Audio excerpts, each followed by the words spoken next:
Welcome everyone.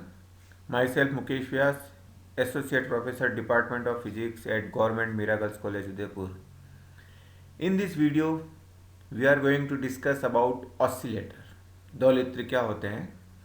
यह electronics जो paper third है उसके यूनिट थर्ड में से लिया गया है. Oscillator. The oscillator is defined as a circuit which generates an AC output signal without any externally applied input signal, or a circuit which converts DC energy into AC energy at very high frequency. यानी दोलित्र क्या होता है? जो बिना किसी बाह्य निवेशी संकेत के लगाए AC निर्गत संकेत स्वयं उत्पन्न करता है, या दूसरे शब्दों में कहें बहुत उच्च आवृत्ति पर यह डीसी ऊर्जा को एसी ऊर्जा में परिवर्तित करता है. द आउटपुट वेवफॉर्म में बी साइन, स्क्वायर, साटूथ और पल्स शेप. इसकी जो निर्गत तरंगाकृति होती है वो अलग अलग शेप की हो सकती है. साइन वेव हो सकती है, स्क्वायर वेव हो सकती है, साटूथ वेव हो सकती है, या पल्स के रूप में हो सकती है. दी ऑसिलेटर्स में भी क्लासिफाइड एज, जो दोलित्र होते हैं उनको इस प्रकार वर्गीकृत कर सकते हैं. साइनोसोइडल ऑसिलेटर्स, ज्यावक्रीय, जिसमें जो वेवफॉर्म प्राप्त होती है वो साइनोसोइडल प्राप्त होती है. एंड नॉन साइनोसोइडल और रिलैक्सेशन ऑसिलेटर्स, यानी अज्यावक्रीय या ज्यावतेतर या विश्रांति दोलित्र जो होते हैं, जिसमें साइन वेव प्राप्त नहीं होती, ज्यावक्री वेव प्राप्त नहीं होती है. Sinusoidal oscillators are those oscillators which operate on the linear portion of the characteristics, यानी जो अभिलाक्षणिक होते हैं उसके, जो ट्रांजिस्टर का जो अभिलाक्षणिक हम खींचते हैं उसका जो लीनियर पोर्शन होता है, रेखीय भाग, उसमें अगर जो संक्रिया करते हैं तो वे दोलित्र क्या कहलाते हैं? साइनोसॉइडल ऑसिलेटर्स कहलाते हैं. Whereas in relaxation oscillators, लेकिन जो विश्रांति दोलित्र है या नॉन साइनोसॉइडल ऑसिलेटर्स है, operate on non linear portion of its characteristics.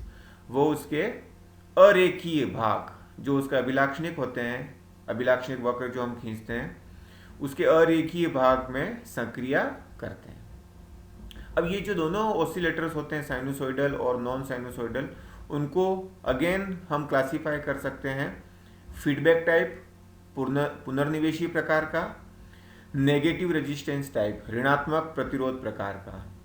In feedback oscillators, part of the output is fed back to the input in proper phase and magnitude. यानी जो पुनर्निवेशी दोलित्र होते हैं उसमें जो आउटपुट होता है, निर्गम जो होता है, उसका भाग, कुछ भाग निवेश में वापस पुनर्निवेश कराते हैं. वो जो होता है वो उचित कला में होना चाहिए और उचित परिमाण में होना चाहिए जो हम निवेश में पुनर्निवेश कर रहे हैं. इन नेगेटिव रेजिस्टेंस ऑसिलेटर, जो दूसरे ऑसिलेटर्स होते हैं, negative resistance oscillator, the transistor provides the negative resistance which cancels the positive resistance of the associated circuit. यानी जो ट्रांजिस्टर है वह स्वयं ऋणात्मक प्रतिरोध प्रदान करता है, जो उससे जुड़े परिपथ का जो धनात्मक प्रतिरोध है उसको कैंसिल कर देता है, निरस्त कर देता है. एंड दस प्रोवाइड्स फॉर ऑसिलेशन, जिससे दोलन प्राप्त होता है. तो यहाँ हम केवल फीडबैक ऑसिलेटर्स के बारे में ही डिस्कस करेंगे. Now feedback requirements for oscillation in feedback oscillators. पुनर्निवेशी दोलित्रों में दोलन के लिए पुनर्निवेशन प्रतिबंध, जिनको हम कहते हैं बार्कहाउज़न क्राइटेरियन. बार्कहाउज़न कसौटी क्या है, यानी दोलन के लिए आवश्यक शर्त क्या है, तभी ऑसिलेशन होगा, अन्यथा ऑसिलेशन नहीं होगा, हमें वेव प्राप्त नहीं होगी. There is increase in gain of the amplifier with positive feedback. अगर हम धनात्मक पुनर्निवेश का उपयोग करते हैं तो प्रवर्धक के गेन में वृद्धि होती है. और पहले हम नेगेटिव फीडबैक के बारे में डिस्कस कर चुके हैं. नेगेटिव फीडबैक से एम्पलीफायर के गेन में कमी होती है. But it becomes unstable in the form of amplifier. लेकिन यह प्रवर्धक के रूप में थोड़ा अनस्टेबल हो जाता है, अस्थायी हो जाता है. With suitable value of positive feedback, the value of gain may be infinite. यानी धनात्मक पुनर्निवेश के एक उपयुक्त मान के साथ जो लब्धि है उसका मान अनंत हो सकता है। That is in the amplifier the output signal is completely provided by itself, यानी उस प्रवर्धक के अंदर जो निवेशी संकेत है वो पूर्ण रूप से उसी के द्वारा प्रदान किया जाता है, हम बाहर से निवेशी संकेत नहीं देना पड़ता है। In this condition the amplifier behaves as an oscillator, इस स्थिति में प्रवर्धक दोलित्र की तरह कार्य करता है, व्यवहार करता है। अब ये फिगर दिया हुआ है, the given figure shows the block diagram of feedback oscillator. कोई भी पुनर्निवेशी दोलित्र है उसका ब्लॉक आरेख यहाँ दिया हुआ है। अब इसमें एम्पलीफायर से जो आउटपुट प्राप्त हो रहा है उसका कुछ भाग फीडबैक किया जा रहा है इनपुट में। तो फीडबैक जो वोल्टेज है पुनर्निवेशी वोल्टा Vf is equal to beta V naught. The input signal Vi and feedback voltage Vaf both are in same phase. जो इनपुट सिग्नल हम दे रहे हैं बाहर से ओरिजिनल सिग्नल और जो फीडबैक सिग्नल प्राप्त हो रहा है दोनों सेम फेज में होंगे। पॉजिटिव फीडबैक है इसलिए। अगर ये नेगेटिव फीडबैक होता तो Vi और Vf अपोजिट फेज में होते, विपरीत कला में होते हैं। तो सेम फेज में होने के कारण इनपुट सिग्नल का मान, इनपुट वोल्टेज का मान बढ़ जाएगा, जिससे आउटपुट वोल्टेज भी बढ़ जाता है। Same phase, so that the resultant input क्या होगा, परिणामी निवेश क्या हो जाएगा, VIF is equal to VI plus VF। This signal is amplified by the amplifier. यह जो संकेत है एम्पलीफायर के इनपुट में जा रहा है, उसके निवेश में जो इनपुट टर्मिनल से वहाँ जा रहा है, तो एम्पलीफायर उसको एम्पलीफाई करेगा, तो आउटपुट वोल्टेज V नोट हो जाएगा A VIF, यानी A टाइम्स आउटपुट वोल्टेज प्राप्त हो जाएगा। और V naught is equal to A, VIF का मान रख दिया VI प्लस VF। अब VF का भी मान रख दिया बीटा V नॉट। तो ये टर्म इधर लेके आ गए, V नोट कॉमन आ गया। तो the gain of the amplifier with feedback, अब पुनर्निवेश सहित प्रवर्धक की लब्धि क्या हो जाएगी, AF is equal to V naught upon VI is equal to A upon 1 minus A beta. If A beta equal to 1, अगर A बीटा का मान 1 लें, A और बीटा के ऐसे मान हो कि ये 1 हो जाए, then AF will become infinite. तो AF क्या हो जाएगा, अनंत हो जाएगा। In this condition VI equal to 0, क्योंकि ये इनफाइनाइट हो जाएगा, यानी V naught upon VI infinite हो जाएगा। इसका मतलब VI का मान क्या हो जाएगा, 0 हो जाएगा, क्योंकि V नॉट तो इनफाइनाइट नहीं है, हमें प्राप्त हो रहा है, तो VI का मान 0 हो जाएगा। और VI 0 होने पर VIF इजिकल टू क्या होगा, VF, यानी इनपुट हम बाहर से नहीं देंगे, उसके आउटपुट से कुछ भाग प्राप्त होगा, वो इनपुट के रूप में उसमें जाएगा। That is for the amplifier, यानी प्रवर्धक के लिए the input is completely provided by the feedback. जो निवेश है वो पूर्ण रूप से पुनर्निवेश द्वारा प्रदान किया जाता है। The feedback oscillator in this condition acts as an oscillator, यानी ये जो पुनर्निवेशी दोलित्र है ये इस स्थिति में किसकी तरह व्यवहार करता है, कार्य करता है, एक दोलित्र का कार्य करता है। Therefore in the amplifier for self excited oscillations, यानी प्रवर्धक के अंदर स्व उत्तेजित दोलन के लिए क्या कंडीशंस अप्लाई होनी चाहिए, the magnitude of loop gain और return ratio must be unity. जो लूप लब्धि है या वापसी अनुपात है, जो A बीटा होता है, उसका मान क्या होना चाहिए, इकाई होना चाहिए, यानी A बीटा का मान 1 होना चाहिए। In the loop of amplifier feedback circuit, जो प्रवर्धक और पुनर्निवेशी परिपथ है उसके पूरे लूप के अंदर the total phase shift must be 0 और एन इंटीग्रल मल्टीपल ऑफ 2 पाई, यानी जो कुल कलांतर है या तो 0 होना चाहिए या 2 पाई का पूर्ण गुणज होना चाहिए। इसका मतलब क्या हुआ, that is feedback must be positive, यानी पुनर्निवेश धनात्मक होना चाहिए। ये दो कंडीशन अप्लाई होनी चाहिए यहाँ। The above conditions on feedback are called Barkhausen criterion for self-excited oscillations। ये जो दोनों प्रतिबंध यहाँ दिए गए हैं पुनर्निवेश पर, ये क्या कहलाती है, स्वतः उत्तेजित दोलनों के लिए बार्कहाउसन प्रतिबंध कहलाते हैं। ये जब लागू होंगे तभी वो ऑसिलेटर की तरह व्यवहार करेगा। Now, circuit requirements for self excited oscillation. स्वतः उत्तेजित दोलनों के लिए परिपथीय प्रतिबंध, किस तरह का परिपथ होना चाहिए, उसमें सर्किट होना चाहिए। तो ये हम फिगर 1 क्या दिखा रहा है, figure 1 shows the basic circuit of feedback oscillator. कोई भी पुनर्निवेशी दोलित्र है उसका मूल परिपथ दिया हुआ है। ये the general equivalent circuit of feedback oscillator is shown in figure 2। अब इसका जो इक्विवेलेंट सर्किट है, तुल्य परिपथ, ये फिगर 2 में दिया हुआ है। हम यहाँ ये मान के चल रहे हैं कि कॉमन एमीटर कॉन्फ़िगरेशन है, इसके अंदर उभयनिष्ठ उत्सर्जक विन्यास है, इसलिए जो एच पैरामीटर है वो कॉमन एमीटर कॉन्फ़िगरेशन के एच पैरामीटर हैं। इसमें HRE और HOE को नगण्य माना गया है, नेग्लिजिबल लिया गया है, केवल HIE और HFE लिए गए हैं। The impedance Z1 and input resistance HIE are in parallel. अब यहाँ इस चित्र में हम देखें Z1 और HIE क्या है, पैरेलली कनेक्टेड है, समांतर क्रम में जुड़े हुए हैं। And hence the equivalent impedance Z1 dash is given by, तो उनका जो तुल्य प्रतिबाधा होगी दोनों की, Z1 dash is equal to Z1 HIE upon Z1 plus HIE।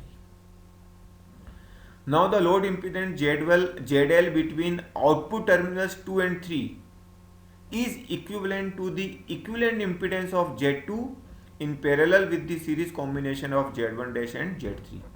अब Z1 HIE मिलकर तो हो गया Z1 डैश, ये Z1 डैश इस Z3 के साथ सीरीज में है, और Z2 इस Z1 डैश और Z3 का जो सीरीज कॉम्बिनेशन है उसके पैरेलल में है।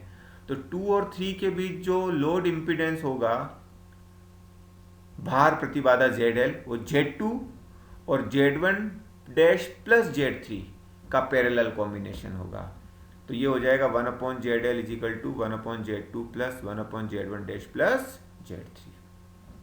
इसको सिंप्लीफाई किया तो ZL का मान ये प्राप्त होता है। The voltage gain without feedback is given bye, common ammeter amplifier है, उभयनिष्ठ उत्सर्जक प्रवर्धक, तो उसमें वोल्टेज गेन ये होता है minus HFE ZL upon HIE।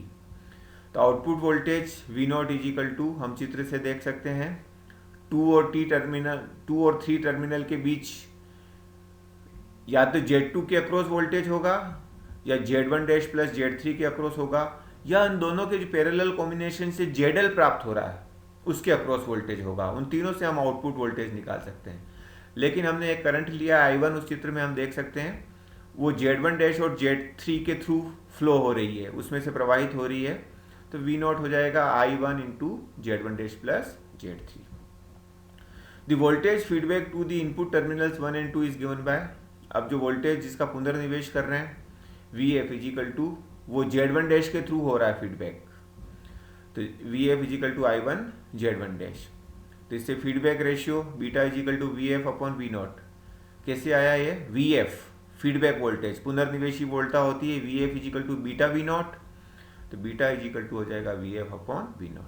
तो V0 और VF के मान रख दो तो ये आ जाएगा बीटा।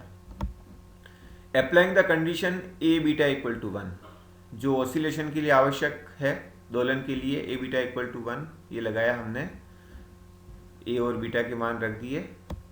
अब ZL का मान रख दिया इसमें, इसी तरह Z1 डैश का मान भी रख दिया और इसको सिंप्लीफाई किया, ऐसे आया। इसको सब लेफ्ट हैंड साइड में लेके आ गए, जो कॉमन था वो कॉमन ले लिया, तो ये इक्वेशन प्राप्त हुई। This is the general equation of the oscillator, ये दोलित्र की एक व्यापक समीकरण है। अब ये जो प्रतिबाधाएं हैं, इम्पीडेंसेज है, उनको हम ऐसे ले लें, Z1 is equal to JX1, Z2 is equal to JX2, Z3 is equal to JX3, reactance के रूप में ले लें, प्रतिघात के रूप में ले लें, तो इसमें मान रख दें तो ये आ जाएगा। अब इसमें इमेजिनरी पार्ट है और रियल पार्ट भी है, तो ये A plus JB equal to 0 के रूप में है, तो A भी 0 होगा और B भी 0 होगा। तो equating separately real and imaginary parts to 0, वास्तविक तथा काल्पनिक भागों को अलग अलग शून्य के बराबर करने पर, तो ये इसको किया काल्पनिक भाग को, इमेजिनरी पार्ट को, तो HIE इंटू ये बराबर 0, तो HIE 0 नहीं है, इसलिए X1 plus X2 plus X3 0 हो जाएगा। फिर रियल पार्ट को किया, इन दोनों में माइनस है, तो माइनस की जगह हमने प्लस ले लिया, ये भी 0 हो जाएगा। तो इससे 1 प्लस HFE ये हो जाएगा, तो HFE का मान ज्ञात हो जाएगा। जहाँ माइनस X3 प्लस X2 का मान यहाँ से हम रख देंगे माइनस x1, तो माइनस माइनस प्लस हो जाएगा x1 अपॉन x2। तो H F is equal to x1 upon x2। ये क्या शो करता है? Obviously x1 and x2 must be of same type. x1 और x2 एक ही प्रकार के होने चाहिए। And from x3 equal to, इस इक्वेशन से x3 equal to x1 x2 एक ही टाइप के हैं, और ये माइनस साइन आ रहा है, इसका मतलब क्या हुआ? x3 must be of different nature then that of x1 and x2, यानी x3 x1 तथा x2 से अलग प्रकृति का होना चाहिए। If x1 and x2 are inductive then x3 must be capacitive, and if x1 and x2 are capacitive then x3 must be inductive। यानी x1 और x2 अगर प्रेरणिक है यानी L के रूप में है, तो x3 जो होना चाहिए धारती होना चाहिए, यानी C होना चाहिए। और x1 x2 अगर कैपेसिटिव है, धारती है, यानी C1 C2, तो x3 इंडक्टिव होना चाहिए, यानी L होना चाहिए। तो इस प्रकार हम दो तरह के परिपथ प्राप्त कर सकते हैं, जिसका हम आगे डिस्कस करेंगे। एक तो होगा हार्टले ऑसिलेटर और एक होगा कोलपिट ऑसिलेटर, जिसमें ये इक्वेशन हम काम में लेंगे ऑसिलेटर के लिए, जो जनरल इक्वेशन हमने ज्ञात की है। हार्टले ऑसिलेटर, तो ये शंट फेड हार्टले ऑसिलेटर है। शंट यानी पार्श्वपथ पुनर्निवेश हार्टले दोलित्र है, जिसमें हम Z1 और Z2 या X1 और X2 तो L के रूप में इंडक्टिव है, और जो Z3 था X3 वो कैपेसिटिव है। जो कोलपिट ऑसिलेटर होगा इसमें ये C1 C2 हो जाएंगे और ये L हो जाएगा, ये अंतर होगा। तो अब ये कैसे काम करता है, इसकी वर्किंग कैसे होगी? इसमें दोलन पोषित होने की आवश्यक शर्त निकालेंगे, condition of maintenance of oscillation, और एक फ्रीक्वेंसी ऑफ ऑसिलेशन, दोलन की आवृत्ति। किस फ्रीक्वेंसी के ऑसिलेशन इसके अंदर उत्पन्न होंगे, दोलन उत्पन्न होंगे, वो दो चीजें हम ज्ञात करेंगे। When the switch S is closed, S switch को बंद कर दें तो वीसीसी का कनेक्शन इससे हो जाएगा। कलेक्टर करंट स्टार्ट्स राइजिंग, तो यहाँ से करंट फ्लो होगा तो कलेक्टर करंट बढ़ने लगेगा। एंड चार्जेज द कैपेसिटर, जिसके कारण कैपेसिटर चार्ज होने लगेगा। When capacitor C is fully charged, ये जब फुली चार्ज हो जाएगा, पूर्ण रूप से आवेशित हो जाएगा, it discharges through coils L1 and L2, तो यह कोइल L1 और L2 के थ्रू डिस्चार्ज होगा। Now damped harmonic oscillations are set up in the tank circuit, तो ये L1 L2 और C मिलकर एक टैंक सर्किट बनाते हैं, टैंक परिपथ बनाते हैं। तो इसी तरह चार्ज होगा, इसके थ्रू डिस्चार्ज होगा, फिर वापस चार्ज होगा, इसके थ्रू डिस्चार्ज होगा। लेकिन L1 और L2 के साथ उनके इंटरनल रेजिस्टेंस भी होते हैं, जिसके कारण जो होगा उसमें थोड़ा जो इसमें चार्जिंग डिस्चार्जिंग होगी उसका लीकेज भी होगा, क्षरण भी होता जाएगा, मान कम भी होता जाएगा। तो ये चार्जिंग डिस्चार्जिंग का प्रोसेस लगातार चलता जाएगा, यानी डैम्प्ड हार्मोनिक ऑसिलेशन सेटअप हो जाएंगे उसके अंदर, अवमंदित आवर्ती दोलन उसके अंदर स्थापित हो जाएंगे। अब जो इसमें हानि हो रही है ऑसिलेशन की, उसकी पूर्ति कैसे होगी? तो ये फीडबैक के द्वारा होगी। कैसे होगी? The oscillations across L1 are applied to the input, तो L1 के अक्रॉस जो ऑसिलेशन हो गए, देखो ये इनपुट से जुड़ा हुआ है, तो ये इनपुट में अप्लाई करेंगे, input circuit, and appear in the amplified form in the output circuit. तो ये जो इसके अंदर हम फीडबैक करवा रहे हैं, इसके थ्रू जो भी ऑसिलेशंस हैं वो एम्पलीफाइड फॉर्म में आउटपुट में प्राप्त होंगे। ये आउटपुट के साथ जुड़ा हुआ है, तो जहां जो हानि हो रही है उसकी वापस पूर्ति हो जाएगी, क्षतिपूर्ति हो जाएगी। Feedback of energy from output to input circuit is accomplished by means of mutual inductance between L1 and L2. In this way, energy is continuously supplied to the tank circuit to overcome the losses occurring in it. यानी damped harmonic oscillation के कारण जो हानि हो रही है उसकी पूर्ति यहाँ से हम फीडबैक करेंगे, फिर एम्पलीफाइड फॉर्म में हम वापस यहाँ प्राप्त करेंगे। तो जो हानि हुई थी उसकी वापस क्षतिपूर्ति हो जाएगी। So continuous undamped output is obtained, यानी लगातार अनअवमंदित निर्गम प्राप्त होता है।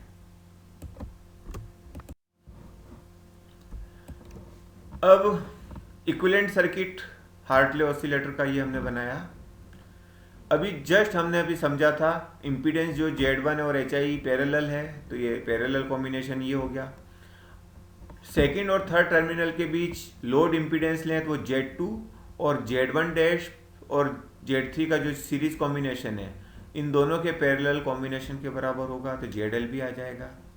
फिर वोल्टेज गेन विदाउट फीडबैक का ये फॉर्मूला हमने काम में लिया था। आउटपुट वोल्टेज, ये फीडबैक वोल्टेज, इससे बीटा आ जाएगा। तो ए बीटा इक्वल टू 1 होगा, बार्कहाउज़न क्राइटेरियन। ए बीटा का मान रख दिया, इसको सिंप्लीफाई किया तो ये जनरल इक्वेशन आ गई ऑसिलेटर की। अब हम यहाँ एनालिसिस करें हार्टले ऑसिलेटर का।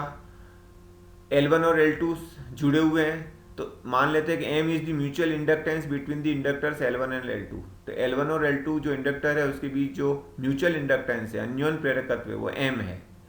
तो Z1 ये हो जाएगा j omega L1 plus j omega M, और Z2 हो जाएगा j omega L2 plus j omega M, और Z3 इसी प्रकार का 1/j ओमेगा C हो जाएगा। इनके मान ऊपर वाली इक्वेशन उस जनरल इक्वेशन में रख देंगे, इसको एडजस्ट करेंगे, j वाली टर्म एक तरफ ले लेंगे, बाकी रियल टर्म एक तरफ ले लेंगे। The frequency of oscillation can be obtained by equating the imaginary part of equation 6 to 0। इसके इमेजिनरी पार्ट को 0 कर देंगे तो दोलन की आवृत्ति ज्ञात हो जाएगी। तो इमेजिनरी पार्ट को 0 कर दिया, इसको सिंप्लीफाई किया, ओमेगा का मान ये आ गया। तो ओमेगा इजिकल टू 2 π f होता है, तो f is equal to omega upon 2 π, इससे ये फ्रीक्वेंसी ऑफ ऑसिलेशन आ गया। The condition for the maintenance of the oscillation, यानी दोलन पोषित होने के लिए आवश्यक प्रतिबंध ज्ञात करना है, can be obtained by equating the real part of equation 6 to 0। इसके रियल पार्ट को 0 कर दें तो दोलन पोषित होने की जो शर्त है, जो प्रतिबंध है, वो ज्ञात कर सकते हैं। तो रियल पार्ट को 0 कर दिया, 1 प्लस HFE को एक तरफ रखा, बाकी को दूसरी तरफ रखा। इसमें 1/ओमेगा² C आ रहा है, तो 1/ओमेगा² C यहाँ पे भी आ रहा है, ओमेगा² C, इसका मान रख देंगे यहाँ। इसको सिंप्लीफाई करेंगे तो HFE का मान ये होना चाहिए।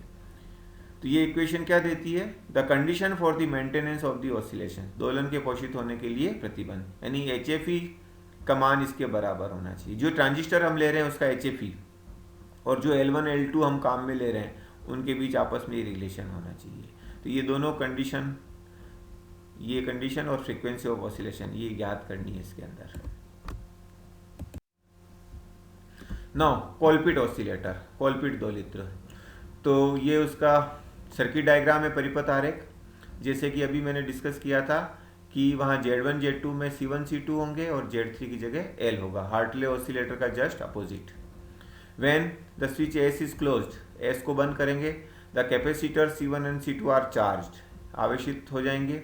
This capacitors are discharge through the inductance L, ये इसके थ्रू डिस्चार्ज होंगे, and thereby set up damped harmonic oscillation in the tank circuit, और इस टैंक परिपथ में डैम्प्ड हार्मोनिक ऑसिलेटर उत्पन्न हो जाएंगे। ये इसके थ्रू डिस्चार्ज होंगे, फिर वापस चार्ज होंगे, फिर वापस डिस्चार्ज होंगे, ये प्रोसेस चलेगा, तो डैम्प्ड हार्मोनिक ऑसिलेशंस उत्पन्न हो जाएंगे। तो डैम्प्ड को अनडैम्प्ड करने के लिए हमें फीडबैक करना पड़ेगा।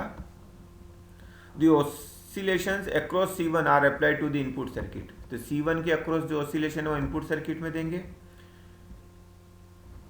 And appear in the amplified form in the output circuit, और ये एम्पलीफाइड फॉर्म में आउटपुट सर्किट में प्राप्त होंगे, and supply losses to the tank circuit, और टैंक सर्किट में जो भी हानियाँ हुई उसको उसकी पूर्ति करेंगे।